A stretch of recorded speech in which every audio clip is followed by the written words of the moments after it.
we've got some cool little Castlevania news today. As a reminder, the Konami Arcade Classics collection is out now for download on PS4, Xbox, Steam, and Switch. That collection to me is the least interesting out of the 3 announced by Konami, but with its release, we do have a revelation of the other 4 Castlevania games. I actually did a whole video detailing the 3 collections that are coming and what we knew was on them, what we didn't know was on them.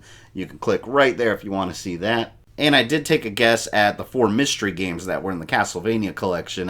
I was wrong on most of them, which sucks because I would have really liked them. But we do know what's in there now. So let's go ahead and take a look and see how close I was. It was originally announced that we were getting the original NES Castlevania, Castlevania 2 Belmont's Revenge on Game Boy, Castlevania 3 Dracula's Curse on NES, and Super Castlevania 4 on SNES. It does seem like Konami is focusing on the early days of the series, which is fine, but I was hoping to get some of the later titles in the series that I really enjoyed. One game that I was right about was Castlevania Bloodlines. It's officially one of the 8 games included, and it's one of my favorite ones among all the Castlevania games. Incredibly happy about this one, and I actually think this game's going to get a lot of attention soon because it seems that they've added that to the Genesis Mini that's coming out. I'm not that excited about that console, but for those that are, hey, you've got Bloodlines you could play on there now, and it's going to be available in multiple ways. This next one, in retrospect, was obvious since Castlevania 2 Belmont's Revenge was announced. We're also getting the first game, but not the much better modernized reimagining Castlevania The Adventure Rebirth.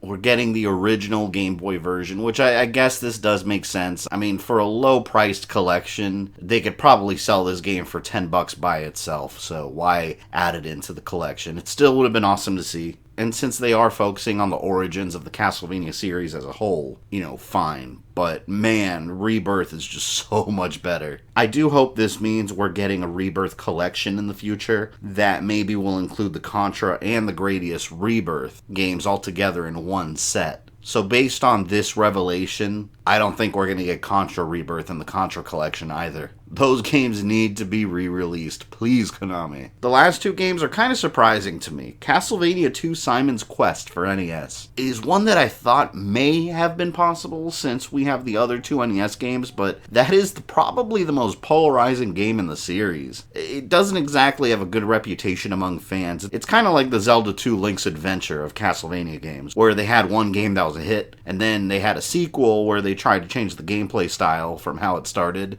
and it just didn't really take off. Some of the fans hate it, some of the fans love it. I'm kind of in the middle. I don't hate it, I definitely don't love it. I don't really enjoy this game. To me, it's very slow-paced, there's not a lot going on, and a lot of the times you're just wandering around trying to figure out where to go. To me, Castlevania has always been about, fast-paced monster slaying, so I'll play it, I'll get all the trophies, achievements, and whatnot, but At the same time, it is part of Castlevania history and shouldn't be forgotten. It happened.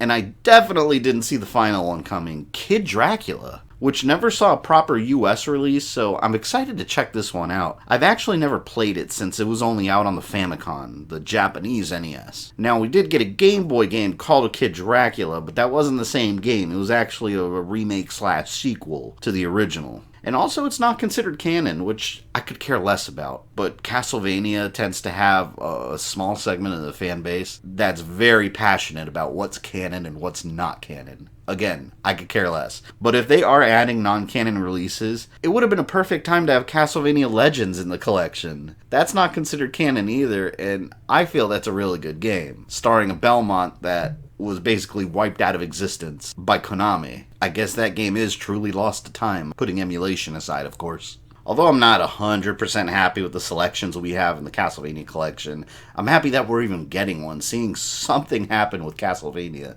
I really hope this is a sign from Konami that something Castlevania is coming down the road. I love that they're honoring the past of the series, but we need new games. I don't want this to be it. Time will tell, I suppose. The Castlevania collection is officially priced at $19.99, and it'll be available on May 16th. So it's right around the corner, and I do want to hear from you guys. Leave me some comments down below telling me how you feel about the additional 4 games. Do you agree with me? Do you disagree with me? What would you have liked to see instead? That's all I have for you today. I'll catch you guys later.